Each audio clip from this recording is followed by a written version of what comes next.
Welcome to Manga Pow, and today we're looking at Season 2 of Solo Leveling and what's missing in chapters 116 to 122 in the manhwa.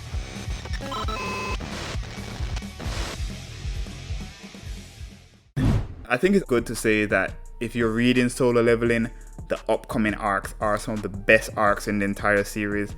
The Japan arc is arguably my favorite, and then there's the reunion arc. What does reunion mean? Obviously meeting up with somebody who we've met before, huh? That's a little hint. I won't say anymore, no spoilers.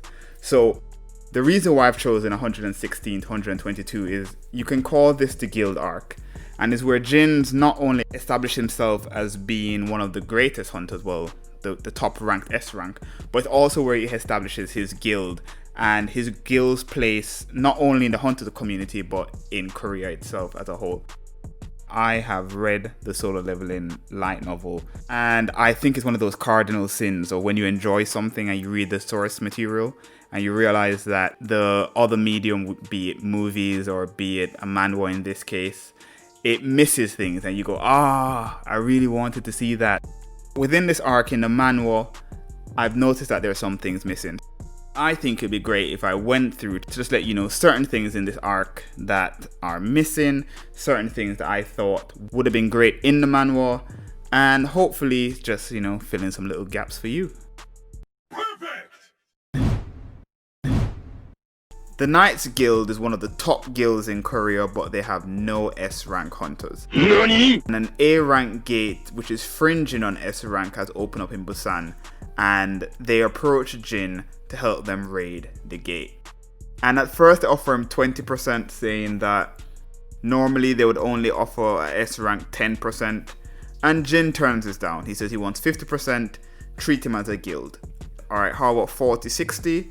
Jin says nope, 50-50, and in the end the guild leader shakes his hand and says okay, we'll do 50-50, and that's where it ends in the manhwa.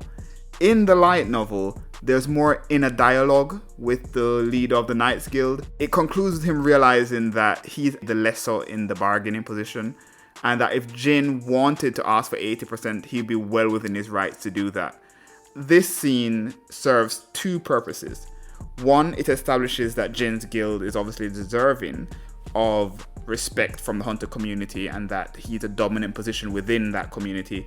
And number two, it shows that Jin, despite being in that dominant position, he's fair-minded. Outside Busan Gate, Jin is tested by Korea's Rookie of the Year that happens to have just joined the Knights Guild. And he's challenging why the Knights Guild, as one of the top guilds, has to pay Jin 50%. In the manhwa, this is just shown as a minor inconvenience. People go, this guy's so annoying, and they go in the gate. Now, in the light novel, Jin kinda flexes on him.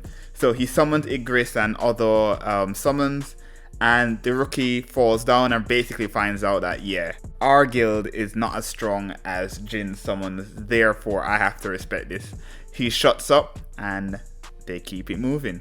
So I think, again, this would have been a great point to show that Jin deserves respect, and they could have hammered that home. Alright, this next one is a big disappointment for me, if I'm going to be honest, and it's the Kaiso scene. So this is, Kaiso the dragon. When Jin is flying to his sister, in the light novel, it talks about how fast Kaiso can fly, and how every time Jin blinks, he's seeing a new scenery on the ground. It's basically saying that he's flying as fast as a jet, or faster than a jet. And the only reason why Jin is able to sustain the air pressure is because obviously he's Jin. I think that's something they should have shown in the manhwa.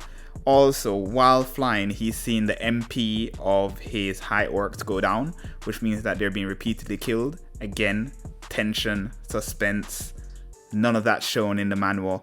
In the manhwa, he flies from the gate, next thing he appears. No suspense. Only suspense, I guess, is to see his sister actually, being choked. But, it could have been better. A positive is the shut up and wait scene. Yep, I have no objections to that. Brilliant. Perfect. So next is a scene, I'm not sure how the manhwa could have done it better, to be honest, but reading it just made it feel more dramatic. And that's the scene where Jin kills all the orcs with his bare hands. And in the light novel, it's emphasized that he's using his bare hands and he's just ripping through the orcs. However, in the manhwa, you see it, but it could have been better. So the next scene is missing from the manhwa, and I don't know why. It's arguably one of the best scenes that could have been in these chapters. And that's when Jin is found by the other hunters in the school after killing the leader of the orcs. Basically what he does, he's chopped up the orc and he's covered in the blood of the orc. How is that not a dope scene to draw? But yeah, they didn't add it for some reason. Just have Jin hiding himself and leaving the school. Yeah. Also, in the light novel, Kaisel is flying around the school kind of like a vulture, and I think that would have been a sick scene as well, but who am I? The next scene, which is obviously rushed, is when the leader of the Hunter Association has requested that Jin get the authority to enter gates by himself with just him and his summons. He's bypassing the minimum personnel required to enter a gate as set by the government's law. It's okay. You can rush this one. This is the first one I'm happy was rushed. In the light novel, it shows the government official and head of the association going back and forth. And in the end, the head of the guild association, basically a hunter association, he says, if you really want to threaten the lives of everyone and have Jin leave the country, don't pass this law. But if you really think about it, how powerful and how precious Jin is to the country, just do it and stop being stupid. And they get the point across well. There wasn't any need for it to be a back and forth as it is in the light novel, so I agree with that change. Perfect. And this last thing is not really a change. It's more of a disappointment on my side. I thought the Naga would look different. And the Naga is that half person, half snake. I thought it would look more like a Medusa. The head with the snake as the hair, and yeah, it didn't turn out that way, and I'm slightly disappointed because Nagas appear a lot going forward as obviously one of the summons.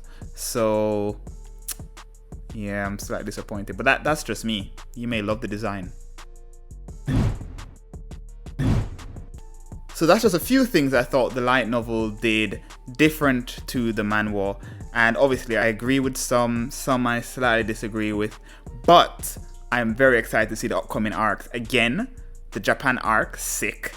And the reunion arc, if you know, again, you know.